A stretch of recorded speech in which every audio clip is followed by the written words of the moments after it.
Between the hedges, Georgia dogs coming out. War eagle flying over Jordan-Hare skies. Hotty toddy down in Oxford, rebels rise. Cowbells ringing in Starkville all night. Rocky Top singing in that Leland light. Anchor down Vandy, black and gold pride. Gamecocks crowing in Columbia loud and wide. Saturday light, y'all know the deal.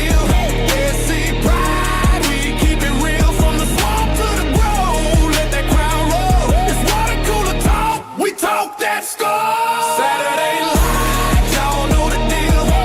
SC pride, we keep it real from the swamp to the grove. Let that crowd roll. It's water cooler talk, we talk that score. Gators in the swamp, chomping all day long. Saturday nights in Death Valley, that tiger strong. So we Razorbacks, crowd calling the hogs. Blue Reds battle Wildcats, bringing the dogs. Show me Miss Zoe, black and gold fight. Boomer sooner running on a Saturday night. Hook 'em horns, burnt orange in the sun. 12th man standing, Aggies get it done. Saturday light, y'all know the deal. SC pride, we keep it real from the swamp to the grove. Let that crowd roll. It's water cooler talk, we talk that score. Saturday light, y'all know the deal. SC pride, we keep it real from the swamp to the grove. Let that crowd roll. It's water cooler talk, we talk that score.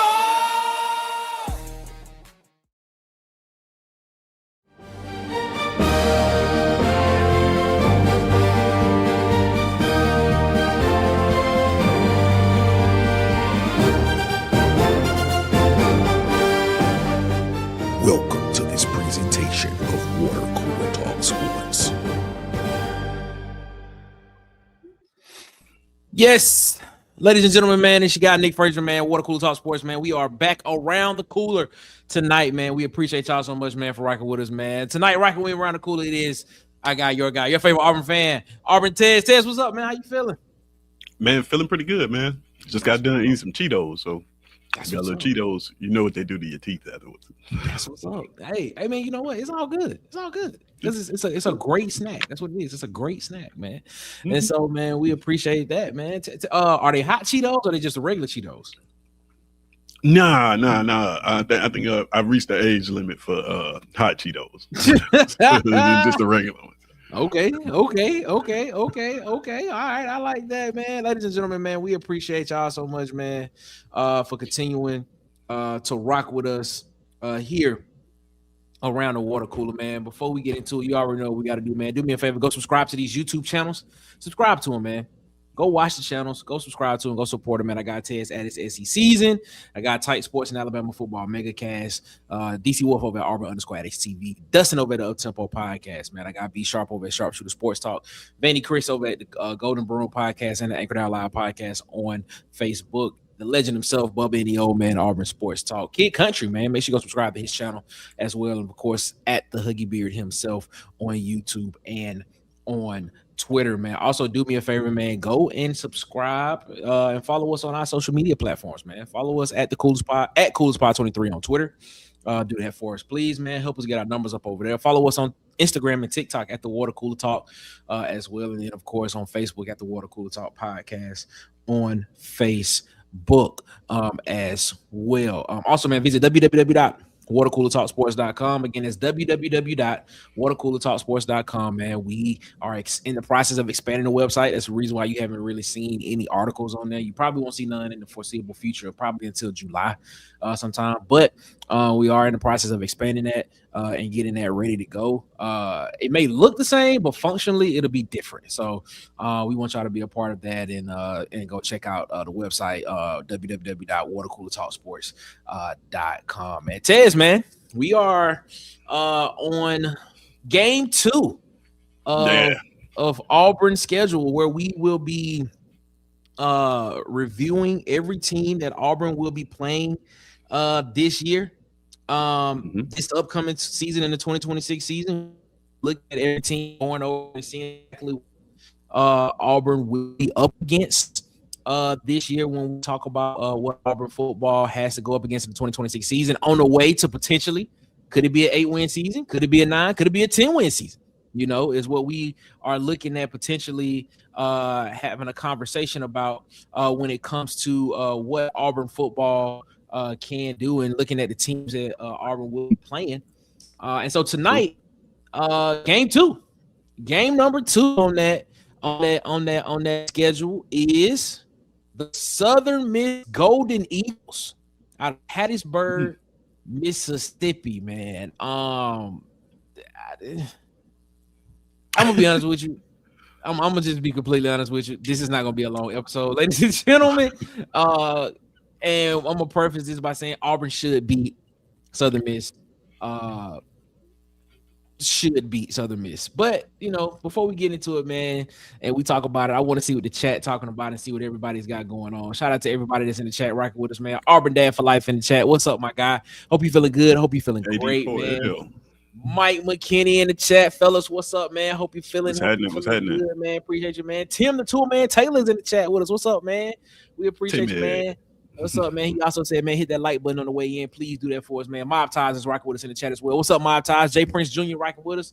King Richard in the chat as well. What's up, King Richard, man? Hope you feeling good, man. Zooted is in the chat with us. What's up, Zooted, man? Hope you feeling good. Hope you're feeling great. Man, we appreciate y'all so much, man. Phil Will is here. What's up, Phil Will? Man, we like that. We like that. What's up, my guy? King Richard said, man, Ted, like that promo you dropped this morning. Yeah, man. Go check it out. Appreciate it, man.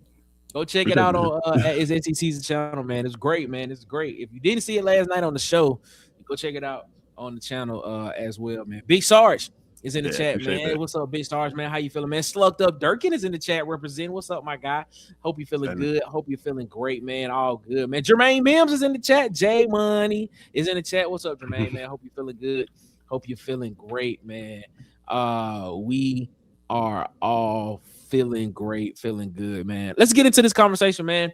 Let's get this thing rocking and roll. Like I said, I don't want to take up too much of y'all time, but we gonna give them the respect that they deserve because they are on Auburn's schedule. They are a FBS football team, and we are going to talk about it. I mean, we said the same thing about South Alabama last year. South Alabama came in, played a pretty good game against Auburn in the second half, at least. So. You know, it is what it is, man. Mario Cannon's in the chat. What's up? What up, Mario Cannon, man? Shout out to you, man. Super Mario, what's up, man? Good, man. We appreciate you so much, man, for rocking with us. All right, man. Let's get this thing rocking and rolling, man. When we talk about the series history of what we talk about when it comes to Auburn football and Southern Miss, right? When we talk about that, Auburn, the last time Auburn played them was in 2018. Of course, Auburn won. It was a non-conference game. It was in 2018. This matchup, the 2026 matchup, will be in Jordan-Hare Stadium. It will be Auburn's first home game. If there's an angle that we want to talk about this will be Alex Golesh's first home game as Auburn's head coach inside the confines of Jordan-Hare Stadium. Is what it would be, man. And so there's an angle there that we can speak about this on, and where, this potentially could go and how this could be. And the questions that come with that and things and things of that nature, man. You look at where they play, where Southern Miss plays in the FBS. They play in the Sun Belt conference, the same conference that South Alabama Jaguars play in. And South Alabama came to Jordan-Hare last year and played a pretty tough game in the second half as well. But yeah, that's the Southern Miss Golden Eagles out of Hattiesburg, Mississippi. Is who Auburn will be facing as well. Shout out to Ant in the chat, your favorite insider, our favorite insider. Ant rocking with us in the chat. What's up, Ant? Hope you feeling good, man. Hope you feeling all right, man. Let's move along, man. Let's talk about the coaching staff. talk about the guys that will be coaching these guys, man. Now, I just want people to know these are not the actual faces of the guys. I generically asked when I made it to just add some faces there to give it a little pop. That's all I did. Those are not those actual coaches. The actual coach is on the actual thumbnail of this video. So if you want to see what he looks like, go there. But the new head coach, yeah, that's Frank, Steve, and Jacob. Yeah, that's just yeah. I just want people to understand that is not their faces. That's not them. The new head coach of the Southern Miss Golden Eagles is one excuse me, Blake Anderson. Blake Anderson was the offensive coordinator for Southern Miss last year. Charles Huff was the head coach, but if you know the story behind Charles Huff, he was the first year head coach at Southern Miss last year. Ended up leaving Southern Miss after the first year and ended up going to Memphis, where he is now the new head coach for the Memphis Tigers. And now Blake Anderson was promoted from offensive coordinator to head coach. In 10 seasons as a Division I head coach, Anderson is 75-54, including 9 bowl games and 3 conference titles. He's replacing Charles Huff, as I stated earlier. He previously served as head coach at Utah State and Arkansas State. And of course, like I said, he was Southern Miss's offensive coordinator in the 2025 campaign for their football team. He brings in Kyle Cephalo, who was the offensive coordinator, who was promoted to offensive coordinator after Blake Anderson was promoted to head coach. Kyle, he joins the staff as the assistant head coach, offensive coordinator, and the quarterbacks coach.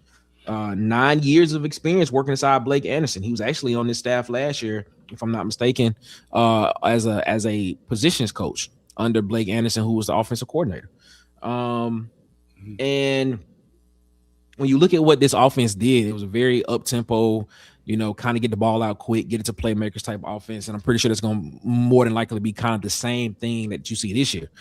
When you look at these guys, when you talk about Anderson and Cephalo, it almost reminds me of Joel Gordon and Alex Golesh, 2 guys that have coached together and kind of know what they want to do offensively, schematically wise, and what they want to do with their offense and how they continue to evolve with it and what they want to do best. I'm not saying that they want to run the football, because they do want to throw the football a lot.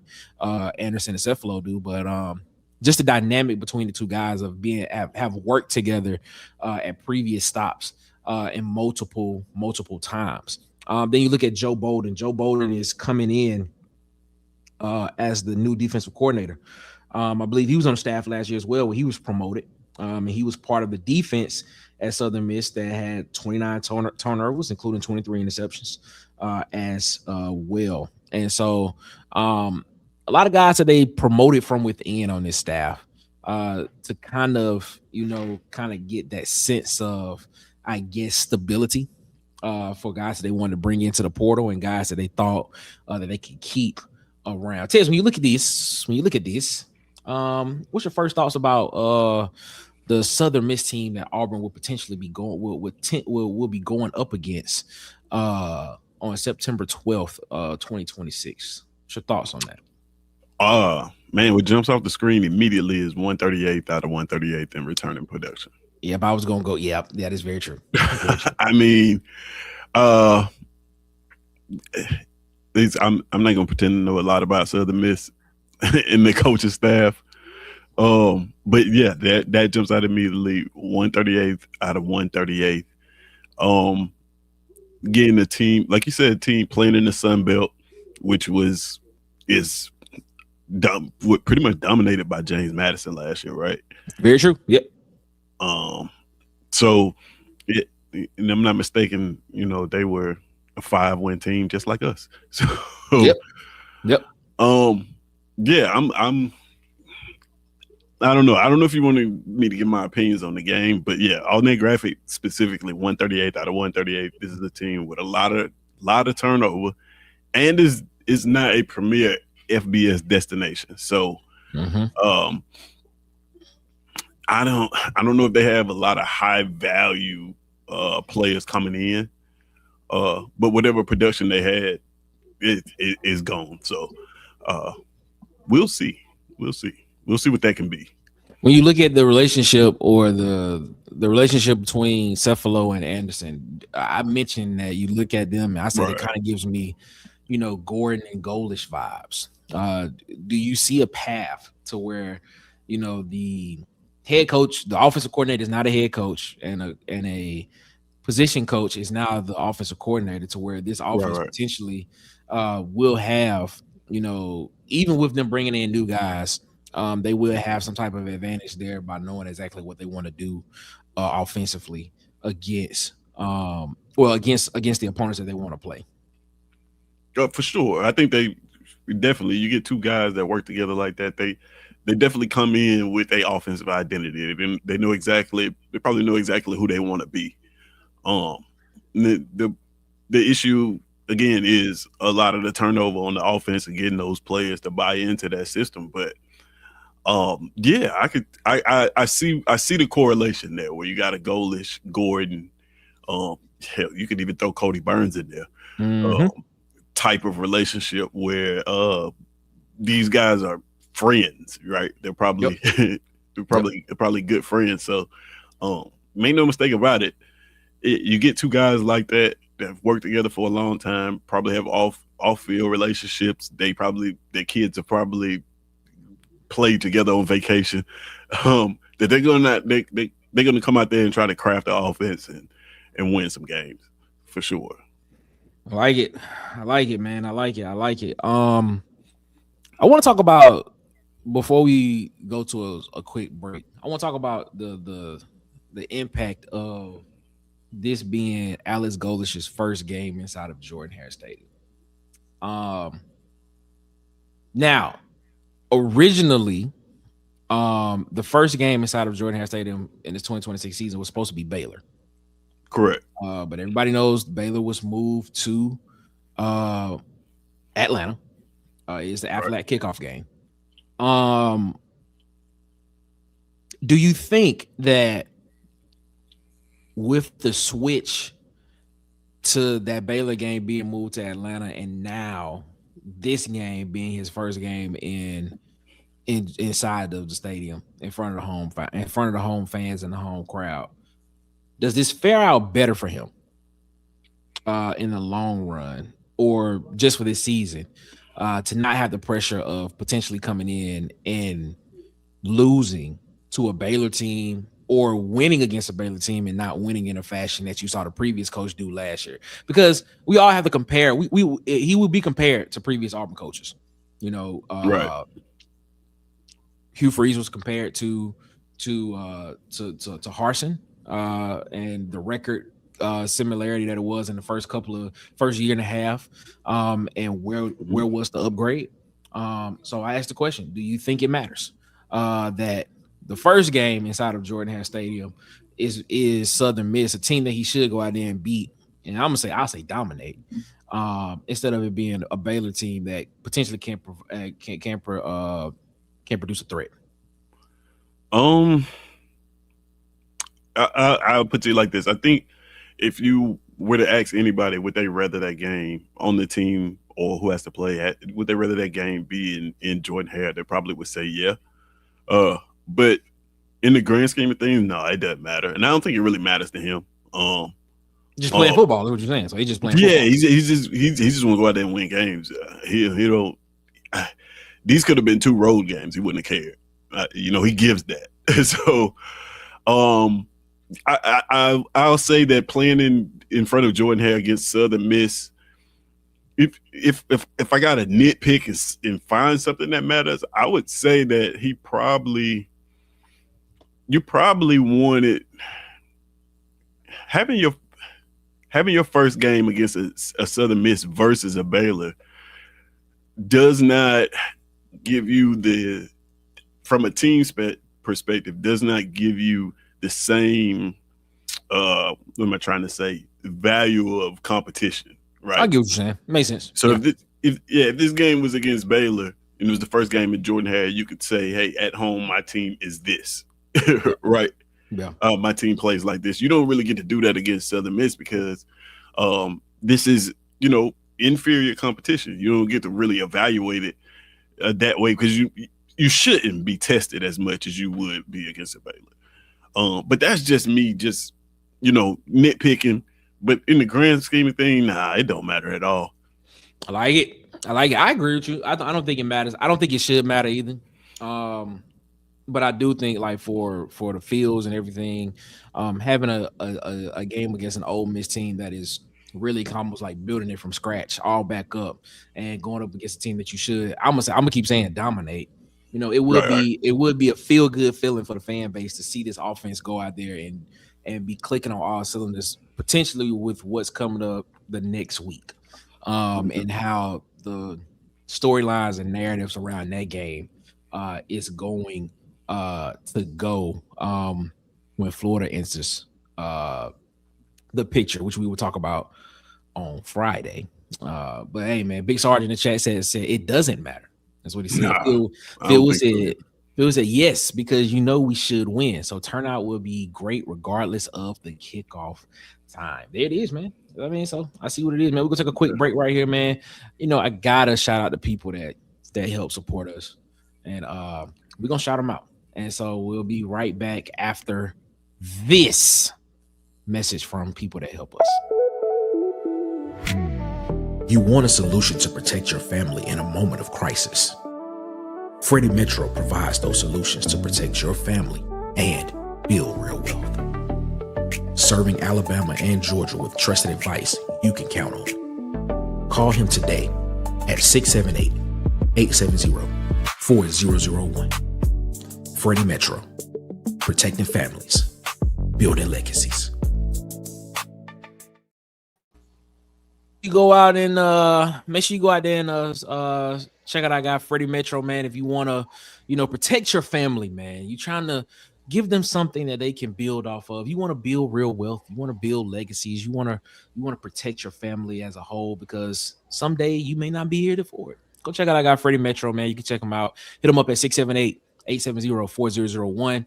Or you can email him at freddiemetro@gmail.com, man. Shout out to Freddie Metro, man. We appreciate him so much, man, for rocking with us, man. Ladies and gentlemen, around the water cooler with us, it is your favorite insider, our favorite insider, everybody's favorite insider. It is Ant the Insider. Ant, what's going on, man? What's happening? How y'all doing? What's happening? Chilling, man. We appreciate that, man. We appreciate that. Let's keep this thing rocking and rolling. Let's keep it moving. Let's keep it moving along, man. Let's bring up the next thing, man. We all talk about starting from scratch. That's where I want to go. I want to go to this starting from scratch. When you look at this, you look at this graphic, right? 138th out of 138 returning production on the FBS. 60 new scholarship players from 21 different states. Only 25 returning starters on this team. You look at the quote that came from Blake Anderson. He said, "I have not been through what we're going through now," which says a lot, which could mean a lot of things. It means that, if you're looking at the numbers, it's basically saying that, we are in a complete rebuild is what we are. That's what it sounds like he's saying. He said, you got a lot of questions for this team. Who starts at quarterback? Can the O-line hold up, which is what we're going to talk about in a minute. And who replaces Chris Jones, a guy that was on his team last year, but now is gone. You spoke about the 138 out of 138 on this team. But when you look at it, it just feels as if this whole team is just starting over from scratch. And it just screams that Auburn should just go out here and just dominate this team. And it should not be that much of a matchup when you look at it, man. And I'm gonna start with you on this one, man. What's your thoughts on this when you see that on the screen?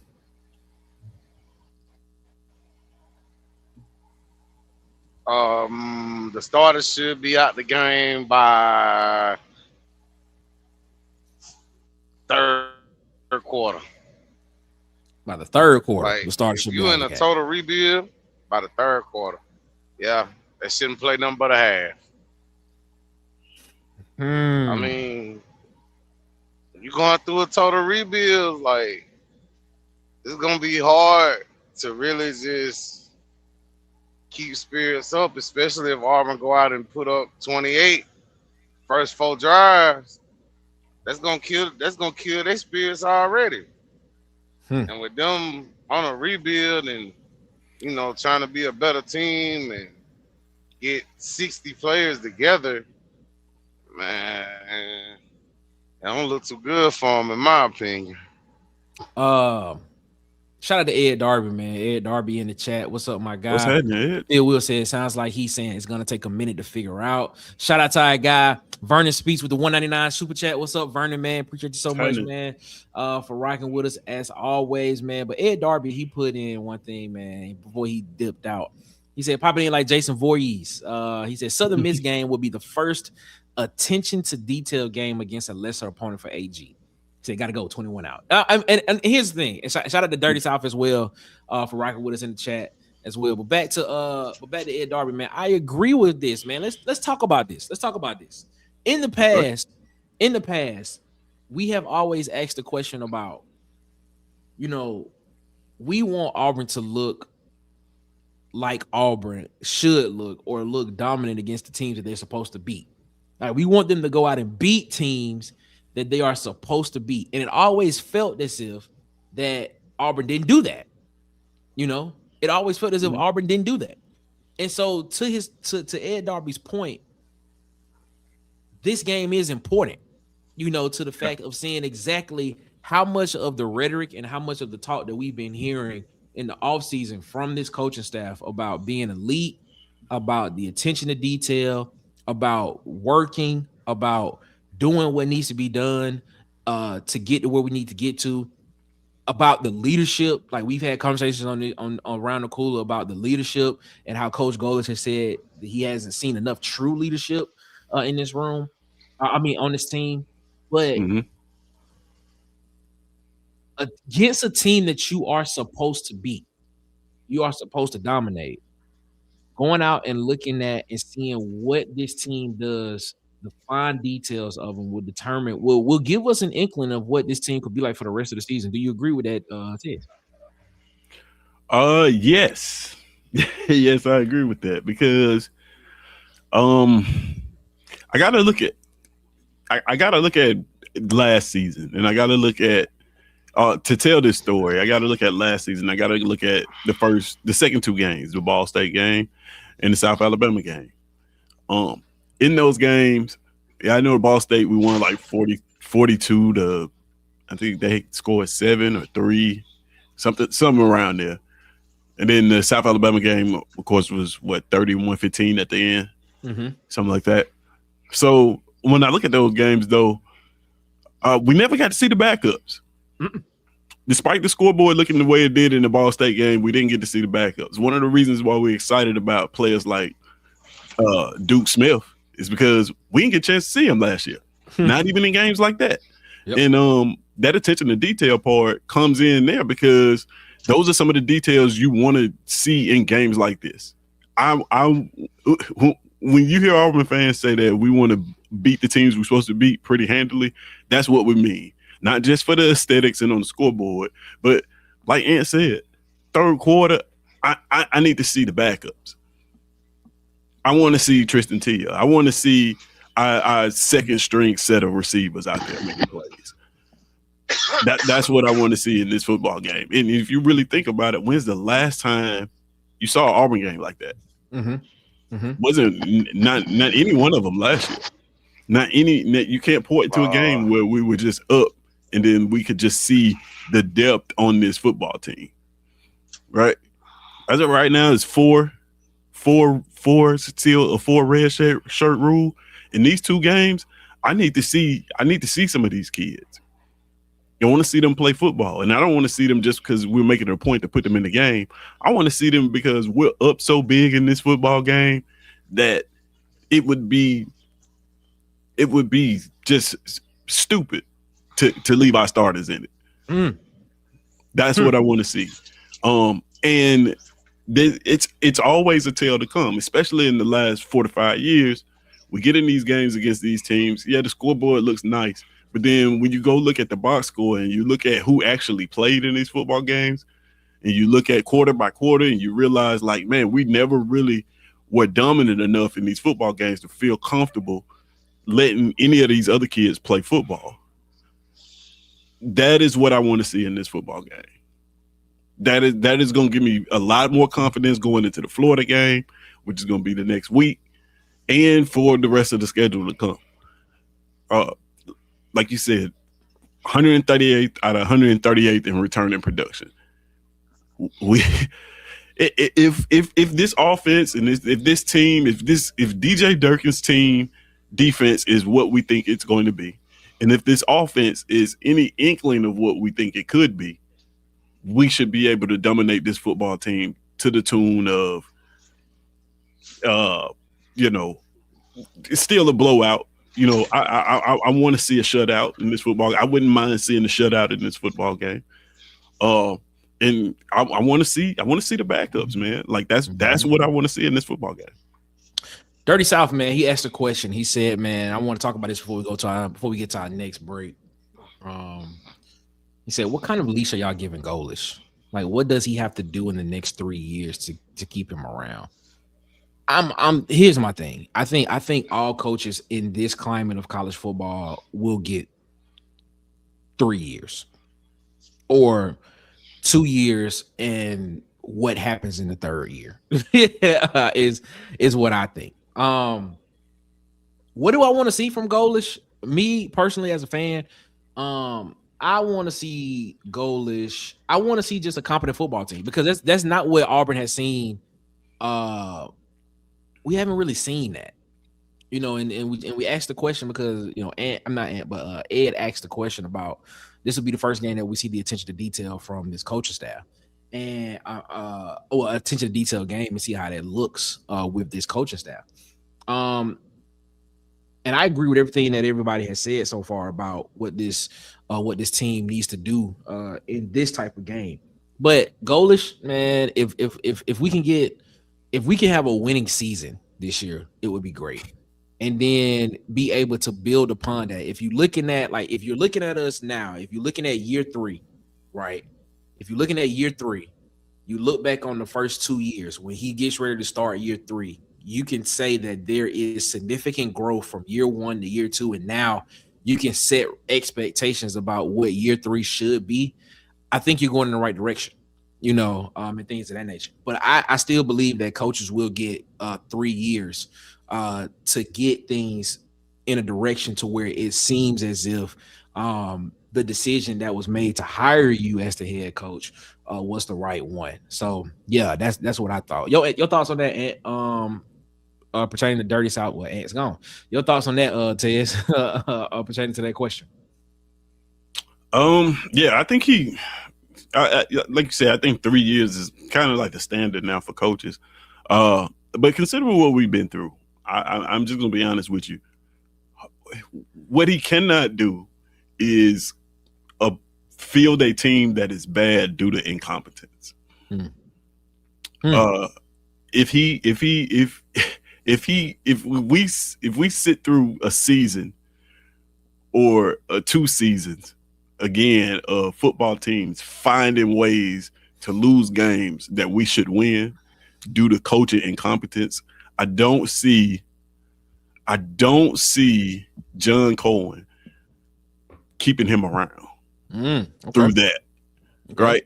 Now I don't think that's going to be an issue with Alex Golesh. I'm not saying that, but I'm just saying like that is the one thing I think that would maybe cut his tenure here short of those 3 years. It's like, man, we come out here this year and it's clear that these kids can win football games, and it's coaching malpractice that is the reason why we are not winning football games. His leash is going to get shorter because John Cohen and Hugh Freeze were friends. You know what I mean? Like he just had to fire his friend for that. So like that cannot happen.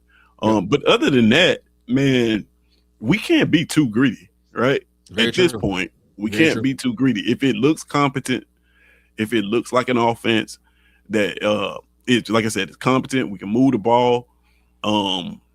the defense and the team camaraderie looks like these kids want to win football games, if all those things come true, then he could buy himself longer than 3 years, to be honest with you.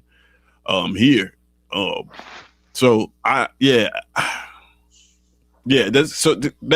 my answer. It just depends on, honestly, how this season goes, right? Mm-hmm. We win 10 games this season, and then it starts to be a regression after that to 6 and then 5, then maybe. But it just depends. I don't foresee him. Yeah, I foresee him getting the 3 years, the standard 3 years that everybody else get. He would have to make a complete shit show out of this program to cut it short. I agree with you on that. I don't think he's gonna do that. I think right. I think Alex Golesh is gonna do what got him. He's gonna keep doing what got him to the party. There may be some variations of what he does, but philosophically and foundationally, he's gonna continue doing what he thinks is best and what he got and what got him to the party, man. King Richard said, man, my thought is to see recruiting getting better every year and show improvements every year on the win totals. Is what he said. 329J in the chat said, man, Golesh really took a rough job. We've been down too long and through so much. We want wins now. I mean, yeah, there's a set of the fan base that want to see 9-10 wins right now this season. And to be honest with you, I understand where they're coming from. I mean, when you look at the history of what Auburn football is and what it has been through, yeah, I mean, and what it could be, yeah, I agree with that. Ed, really quick, your thoughts on that, man? What's your thoughts on on what Golesh has to do, and what he needs to do to be here for the long term? Probably 7 or better every year. 7 or better every year. Yeah, the only reason I say that is because now you playing 9 games in the SEC slate, so it's like everybody know that extra game is gonna make your season a little longer. But I don't know, cause with them taking out the conference game, that's kind of it's not official. It's not official yet. It was voted on. Yeah.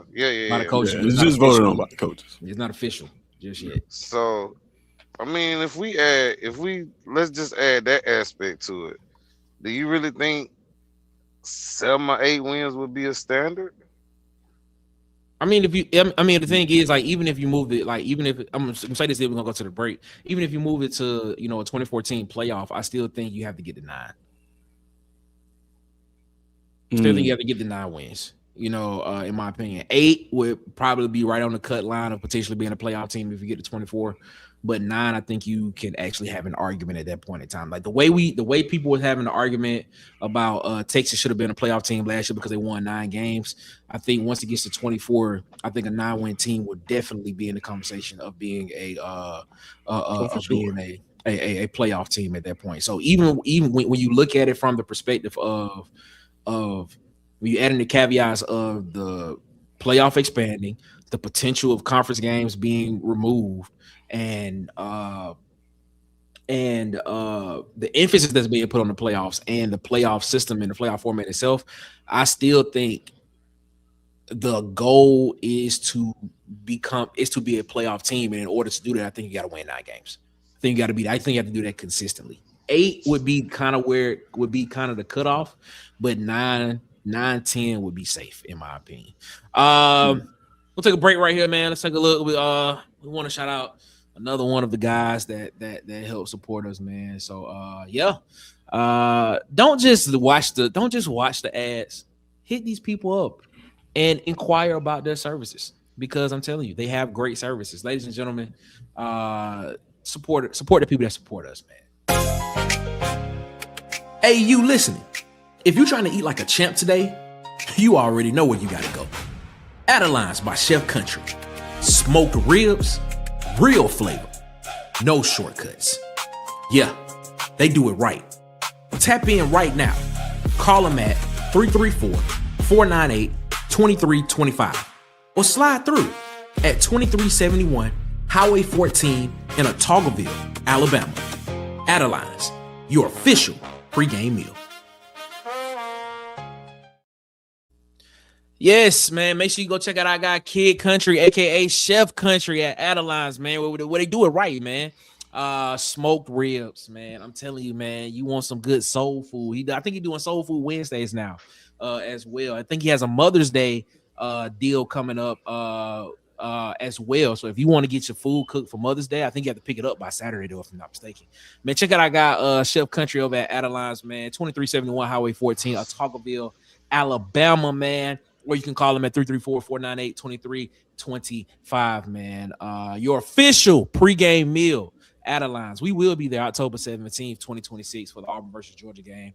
Details about that will be coming soon, so make sure that y'all will be on the lookout for that. Also, man, other programming news. Please remember that starting June 29th, the new day and time for this show, Around the Cooler, will be every Monday and Wednesday now. There will not be a Friday show starting June 29th for Around the Cooler. We'll still be at 8 p.m. Eastern, 7 p.m. Central.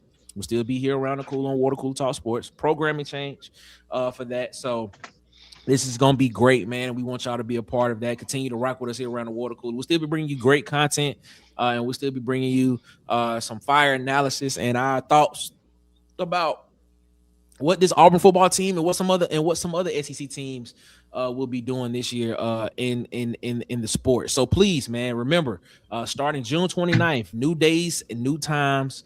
Well, same days, same times. We just dropping the day. We're not doing the Friday shows.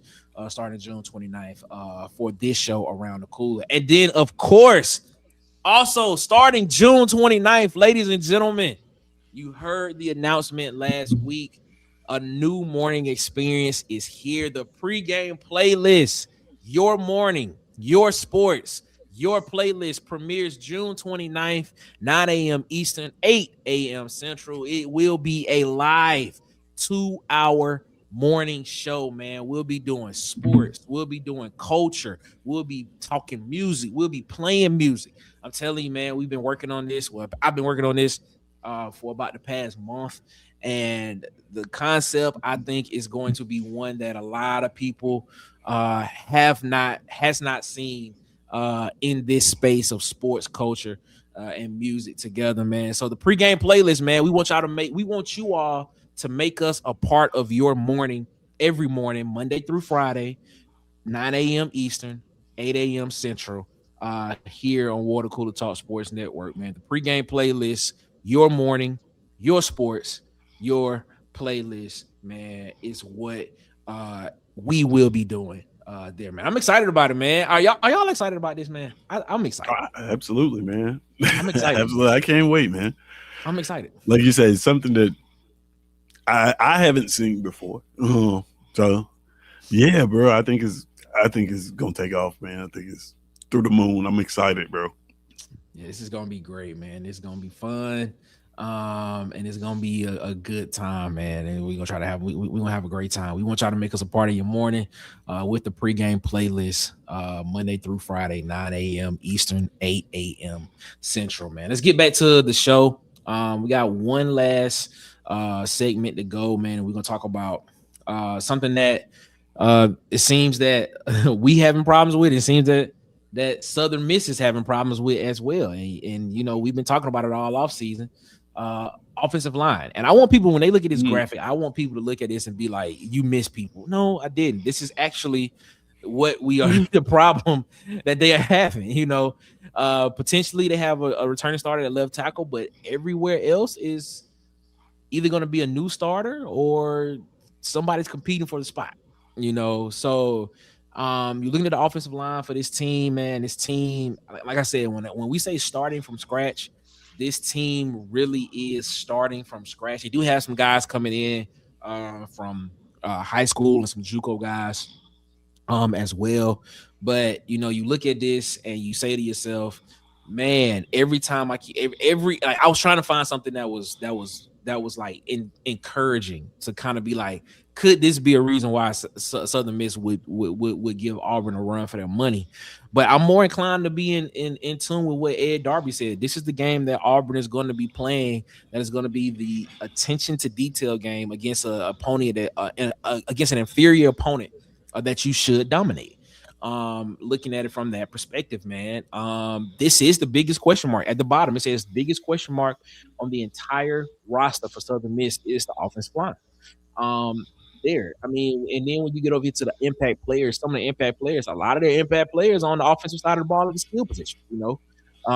Ethan Hampton, quarterback, is potentially a guy that's going to come in and play.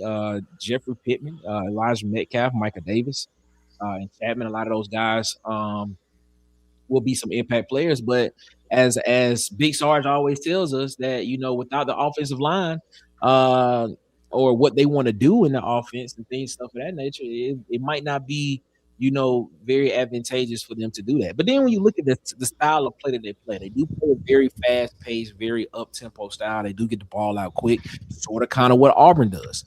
And, we've kind of rationalized a little bit sometimes that maybe Auburn doesn't need those big, burly, people mover type guys on the offensive line. Maybe they just need guys that can just get in the way and just, cause enough havoc to give to open up enough running lanes and for the quarterback to get the ball out of his hands. So maybe this is something that is that Southern Miss is working in their favor. I don't know. I'm not gonna pretend to know that I know much about them. I'm just going off of the research that I did that I was able to get from them as well. When you look at that, Ant-Man, are you even more encouraged by what you think Auburn should do in this game to a team like Southern Miss? I mean, no, because that's expected, in my opinion. Like, you should expect them to come out and dominate and everybody go home happy. Well, okay, yeah, you say we should expect that, but we haven't seen that from an Auburn football team. So why should we expect that as Auburn fans? So I mean, let's just be real about this. On paper, yeah, Auburn is the more dominant team. They are the more talented team, but we haven't seen that in past years of Auburn doing it. Now, to a degree, past performance does not actually equate to what future performances will be. It is a new coaching staff and stuff of that nature. But history does tell us we've had 3 coaches in the past 5-6 years, and those teams have not added up or done what they were supposed to do to inferior opponents. So why should we be encouraged right now? Why should we? I'm not saying we're overlooking them, but why should we? So why should we be looking at it saying that backups should be playing this game? Why can't if the starters are not doing what they're supposed to do and they're not being attentive to what they're supposed to do, why should we see the backups in this game then? Yeah, if you don't, then that's a problem that you're gonna have to fix before Florida comes into town. I mean, I look at it as you shouldn't, because most of your skill play, the 13 that you have from South Florida are known. They already know what is to be expected, right? And probably by the time summer is over with, the rest of the team should be on the same page with them. Mm-hmm. But again, if you don't see the starters play in the second half, then you have a little problem. That's my question. My question is every year when there is and this is not just, a 1 or 2. This is not just a 1 season or 2 season type thing. This is a 5, 6, 7 season type instance. Every time there is an opponent, and it was stated on the show earlier, every time there is an opponent that is inferior to Auburn, we sit back and we had a conversation of, man, we want to see the backups by the third quarter. Mm-hmm. We want to see these backups playing by the third quarter, and we want to see this team dominating the team that they're supposed to be playing. Everything that we put up on this show tonight, stat wise from graphics, have told us that Auburn should dominate this team. When you look at the teams that we played in a 5, 6, 7 year period, and you look at the stats leading to the game about those teams, everything said that Auburn should dominate, but for some reason, it didn't click on the field. And I can understand, like I just stated, if this was a 1 season or 2 season type situation, just anomalies or something like that. This is something that is kind of, you know, becoming an issue. It's becoming a pattern. You know what I'm saying? And Dirty South asked the question, which I don't want to get too deep into this. He said, could there be an administrative issue besides the head coach? I think we've had that conversation earlier this year about that. But I mean, your thoughts on that, Tez, man? Like, why should we, with what past performances have told us, and I keep saying it, past performance does not equate to present or future performances. It doesn't. Right. But why should we as fans sit here and look at it from that perspective? We said the same thing when Brian Harsin was hired. We said the same thing when Hugh Freeze was hired. Well, not everybody, but some people said the same thing about when Hugh Freeze was fired. Alex Golesh is here, and everything that we've seen from Golesh, everything that we've heard from Golesh and things and stuff of that nature about the changing of the guard and the change of the culture with Auburn football and things of that nature. I agree. I think it will change, but you know, there's still that little piece of what Big Sarge said in the chat right here. There's still that little piece of that Auburn PTSD that some fans have. Your thoughts on that? For me, I can't speak for the rest of the fan base, but for me, the reason that I think that we should expect that now and why I believe that that can be the case versus in previous years is because I believe in this coach more than I do the talent. Simple as that. With previous coaches, I believed in the talent more so than the coaches. Got you. I looked at the talent on the roster and I said that it's no way that a coaching staff could come in here and mess these things up for us. And it may tee a couple people off, but this goes back even to the Gus Malzahn days. I believed in the talent more than I did the philosophy, the culture, and the coach. This time, this go round for me, and I don't know how y'all feel about this, but this go round for me, I believe in this coaching staff, the culture that he's building more so than I do the talent. I believe that if we had to go to Tristan Tia as a quarterback, take Byron Brown out of the equation, we could still win football games. And my expectations in this Southern Miss game wouldn't change one bit. We still should see the backups. I like that. So that is it for me. I don't know how everybody else feels about it, but I believe in this coaching staff, this administration, the philosophy, the culture building, and everything that I've seen from that standpoint, and everything I've seen from them in the previous stops. Not even just, you know, what they did at Auburn, but what they did at USF from a culture standpoint. I believe in that more than I believe in the talent on the roster. And that's not to say that the talent is not good, because I know how I don't want people to take a small microcosm of what I say and make it the whole statement. I'm not saying we aren't a talented football team. I'm saying that even if we weren't a talented football team, I believe that this coaching staff could still go out and win football games. And that's why I think, that's my answer to that. I like it. I mean, I don't disagree with you. I don't disagree with you. I don't. But for the sake of the Auburn fan base that's out there, that do have questions, they'll sit back and give you data. Like, well, the past 6 seasons, we've been saying the same thing and haven't seen great results. So, just saying, you know, it is what it is. You know? I bring it up because as somebody that likes to look at everything in a 360-degree view or look at all sides of an argument, you have to present them. And you have to get the thought process of it from every angle there. Let's go. Let's take a look at some of the comments that was coming in while we were talking about this. Phil said, "Why should we?" He says because the starters handle their business. Okay, all right. I was just asking the question like, what if the starters weren't handling their business? Why should we see the backups in that game if the starters weren't handling their business? That's what I'm saying. Mike McKinney said, Alex Golesh said, this ain't that and that ain't this. He did say that. He did say that to a reporter. He was like, I haven't lost to this. I asked Auburn coach, I haven't lost to this Alabama team. He did say that. So right. It is what it is. Big Sarge says, no more negativity. No more negativity. I like it.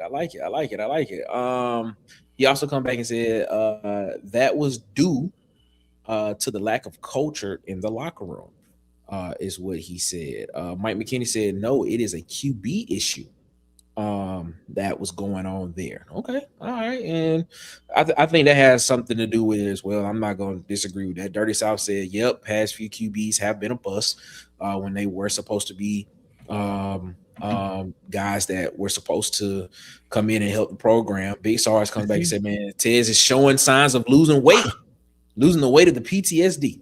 I look at it, man. I look at it. I like it. I like it, man. Yeah. So to Dirty South's comment, the past few quarterbacks have been a bust. Mm-hmm. I agree with that, but that's what I'm talking about. I believe in this coaching staff. I believe that if Byron Brown comes out of a bust as a bust, we'll see another guy. If Tristan Tia is a bust, we'll see another guy. If that person is a bust, we'll go get somebody out of math class. Like I just believe that what we won't see is this allegiance to players that aren't getting it done that we've seen in the past through the rest of these coaches. So that's what I mean by, like, I believe in this coaching staff more than I believe in the talent on the team. I like it. I like it. Ladies and gentlemen, man, we're gonna play we got one more sponsor ad revenue that we want to play, man. Shout out to our guys that always rock with us, man. So take a look at it. Everybody wants to look like a star when they step out, including you. That's why Hollywood Media got you covered. From clean portraits, corporate events, and even athletic events, they capture it all. These ain't just pictures. This is your moment.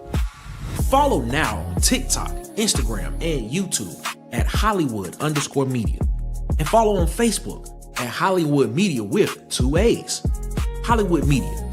Feel like the star you are. Yeah, man. Shout out to our guy DJ, man, over at Hollywood Media, man. You want to feel like a star? Follow him on TikTok, Instagram, and YouTube at Hollywood_media. That's Holly with an ER. I mean, Holly with the EY, excuse me. And follow on Facebook at Hollywood Media with 2 A's, man. Day one supporter of Water Cooler Talk Sports, man. That's my quarterback as well. And shout out to our guy DJ, man. Make sure you reach out to him and hit him up, man. We appreciate him so much, man, for rocking with us here. Fellas, man, we at that part of the show now where we got to make a prediction of this show for this game when it comes to Auburn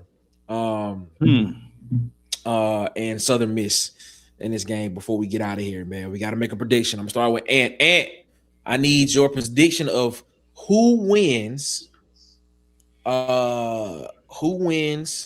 this game and what is the score. But before we do that, Mike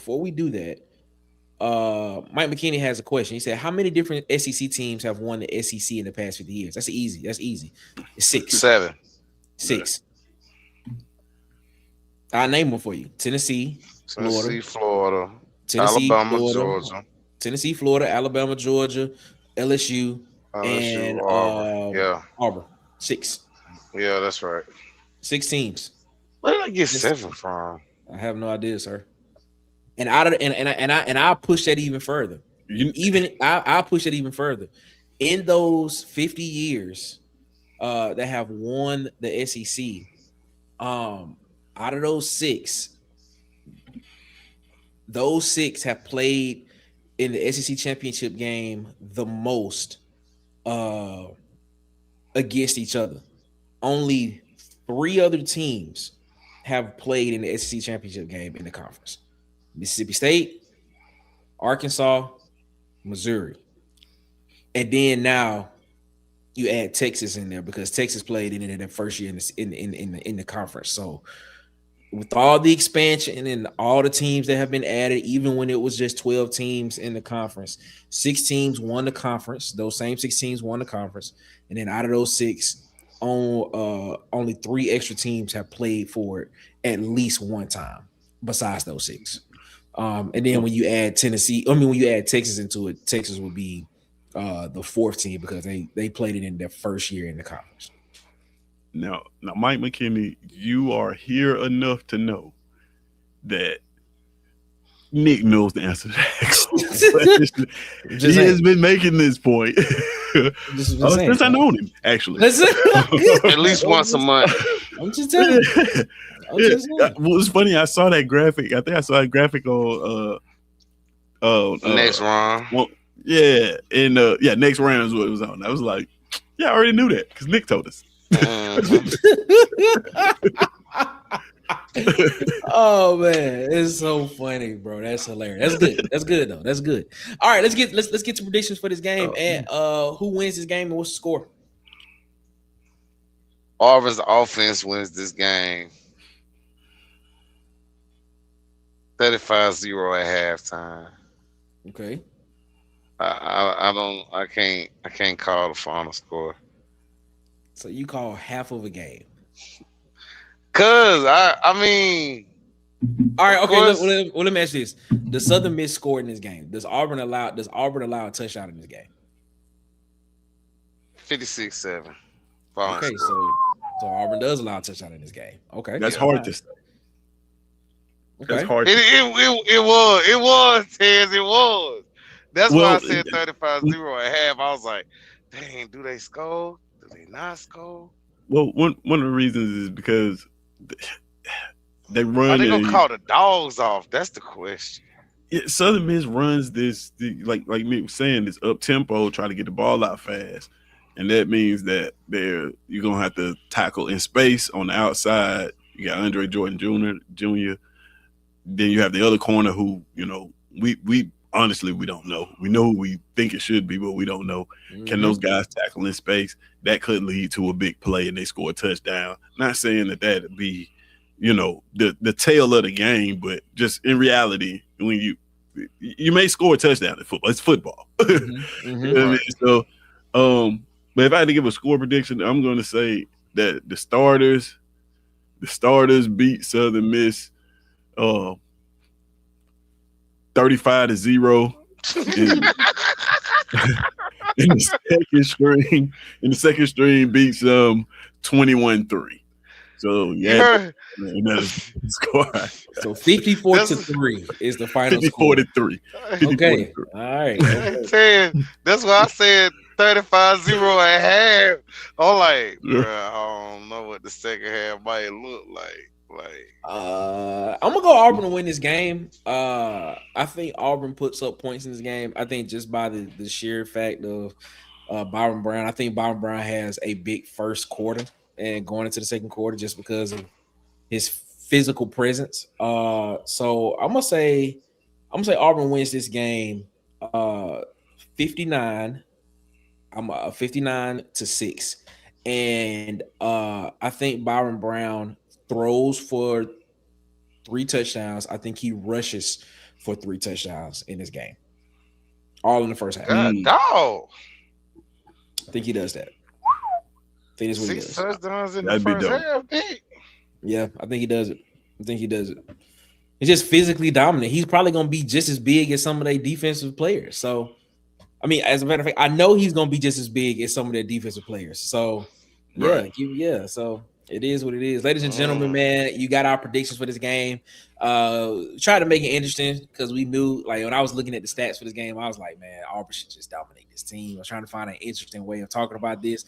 But, hey, y'all made it great, and we appreciate y'all so much, man, for rocking with us here around the water cooler as always, man. Don't forget, new programming note for this show, man. This show, Around the Cooler, what you're watching right now, will begin June 29th, Monday and Wednesdays, 8 p.m. Eastern, 7 p.m. Central will be the new times for this show Around the Cooler. So please check that out. There will no longer be a Friday show starting June 29th. No longer a Friday evening show starting June 29th. We'll be rocking Monday and Wednesdays Around the Cooler, man, and we'll be having a great time talking sports, talking some football.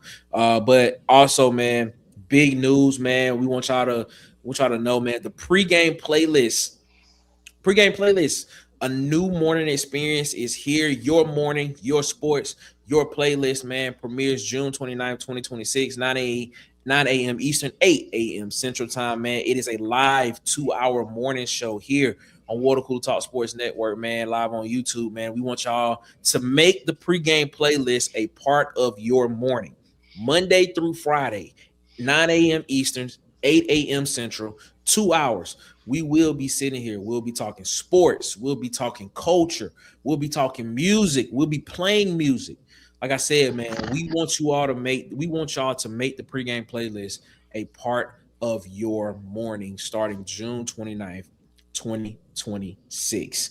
Man, this is gonna be great, man. I feel this is something that I think this is. I hope, man, this is something that could potentially be big for us as well, man. We appreciate y'all so much, man, as well. Also, man, make sure y'all go subscribe to these YouTube channels. Subscribe to at it's SEC Season when I got Tez, man. I got Tight Sports and Alabama Football Megacast, man. DC Wolf over at Auburn_Addicts TV. Dustin over at the Uptempo Podcast, man. I got B Sharp over at Sharpshooter Sports Talk, man. I got Van Chris over the Go to Broom podcast and the Anchor Down Live podcast on Facebook. Also, the legend himself, Bubba and the Old Man, Auburn Sports Talk. Vanny Chris over at the college. Vanny Chris, already David, my bad. Kid Country over at Kid Country on YouTube. And of course, the Huggy Beard himself on YouTube and on Twitter. Man, yeah, man, this is gonna be great. This is gonna be great, man. We appreciate y'all so much, man, for rocking with us as well. Also, man, make sure you go subscribe to our social medias at CoolSpot23 on Twitter, at the Water Cooler Talk on Instagram and TikTok, the Water Cooler Talk podcast on Facebook, and visit www.watercoolertalksports.com. Man, like I said, we are expanding the website, so probably won't be any new written material on the website for a little bit, because I'm getting some operational stuff done over there, so the format will look the same, but operationally it'll be some things that's different on the back end that we get taken care of. So, man, we appreciate y'all so much for that, man, for continuing to rock with us, man. Tez, what you gotta say to people before we get up out of here, my guy? Oh man, y'all, I appreciate y'all for having me. Enjoy the chat as usual. Again, I appreciate you guys for appreciate you, Nick, for having me here, man. And yeah, follow me at It's SEC Season. Go over there and subscribe, man. Tomorrow we're doing lunch breaks, 10:30 a.m. I don't have a thumbnail. I can't shoot Nick the thumbnail, but we are going to be discussing artificial intelligence. AI, baby. On the cusp of the Brian Kelly quote. Something that we had talked about before, and now it's, he comes out with this quote, and it's like, I think this is a perfect time to address it. And see, it doesn't have a place in college football. Should be interesting. I like it. Ladies and gentlemen, man, we appreciate y'all so much, man. And what you guys say to people before we get up out of here, my guy? Auburn is undefeated in the SEC season and water cooler predictions. This man. Which one? When will Auburn get their first loss? I already had Auburn losing some games. That's the chat that. Well, the numbers, Nick.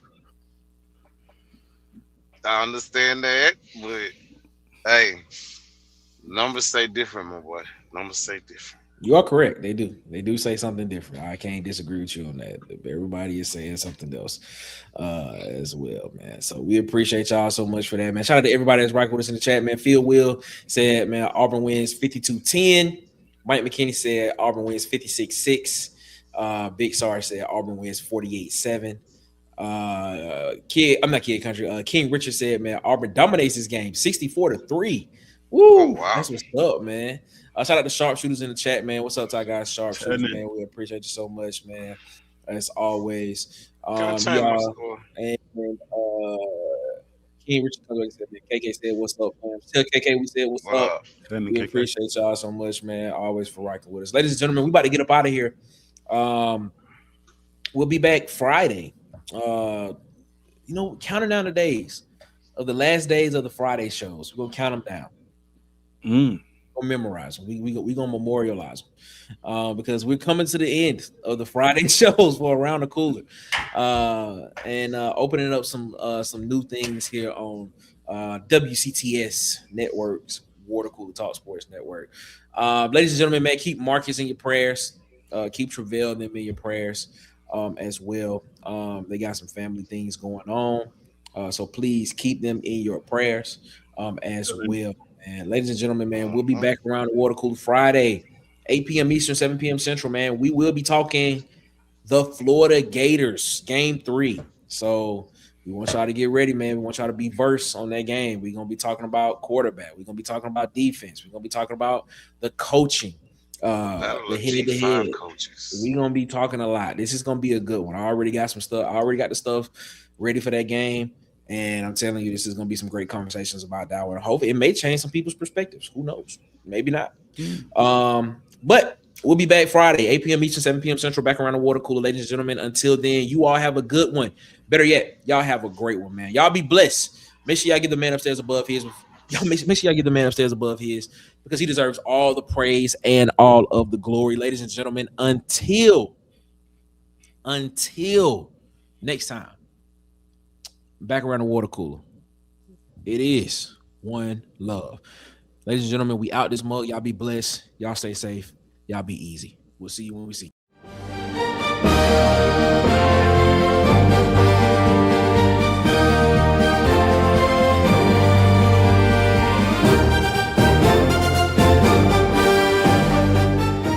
This has been a presentation of Water Cooler Talk Sports.